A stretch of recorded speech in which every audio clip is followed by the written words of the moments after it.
August 19, 2015 marked the 100th anniversary of the sinking of the German U-boat U-27 by the British Q-ship HMS Baralong, an infamous and barbaric act in which the British completely disregarded the cruiser rules of warfare.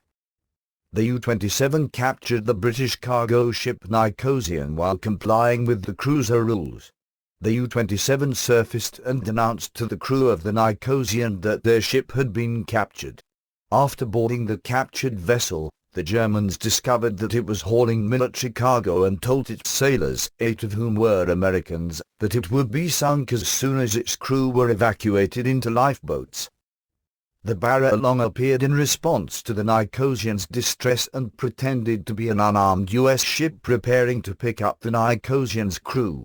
It was flying an American flag and had a large board with the stars and stripes painted on it. However, behind the board were concealed the weapons of a British warship. Reports say that the Baralong even hoisted a signal flag, giving further indication it was responding as a peaceful rescue ship. Under such circumstances, the German U-boat crew was required by the rules of war not to fire on the Baralong, as it was performing a humanitarian mission. The Germans were also forbidden to fire on a ship flying the U.S. flag because of President Wilson's strict accountability note of February 10 of that year. According to fistworldwar.com. On 4 February the German Admiralty issued a formal declaration which warned neutral shipping to stay away from the waters surrounding Britain and Ireland from 18 February 1915 onwards on pain of sinking. 6 days later, U.S. President Woodrow Wilson, at that time maintaining a neutral stance, issued a thinly veiled warning to the German government. His strict accountability message made it clear that the U.S. government would not tolerate any strategy by the German Navy to sink neutral U.S. shipping at any time. The Baralong steered around the Nicosian out of the view of the crew members of the U-27. While out of sight of the U-boat, the Baralong replaced the U.S. flag with a British flag and dropped the board that concealed the armaments. What happened next was described by Colin Simpson in his book Lusitania. She opened fire on the U-27, which speedily sank. The survivors climbed aboard the damaged Nicosian, or stayed treading water with their hands up. After picking up the Nicosian's crew, the crew of the Baralong, sick, shot every survivor from the U-27. The captain of the U-boat leapt overboard from the deck of the Nicosian when he saw what was happening and was shot by rifle fire. It was only the protests of the Nicosian's American crew members to the State Department that made the affair public.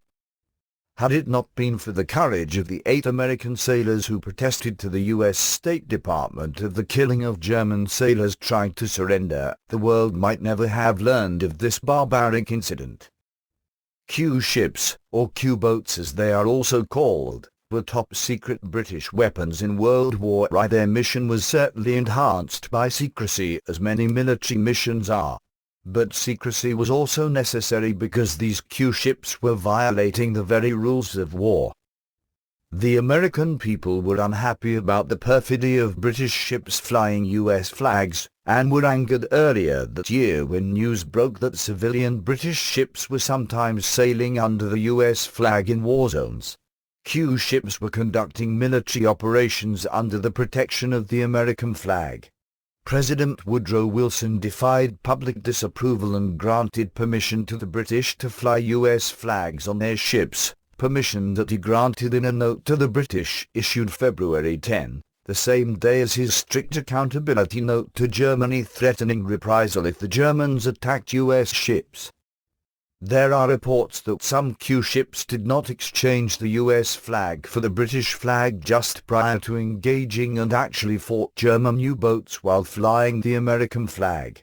Eventually, after enough losses from false-flagged warships pretending to be peaceful ships on humanitarian missions, German U-boats stopped obeying the cruiser rules. Under the cruiser rules, submarines did not attack merchant ships without warning but surfaced and allowed merchant crews to escape in lifeboats.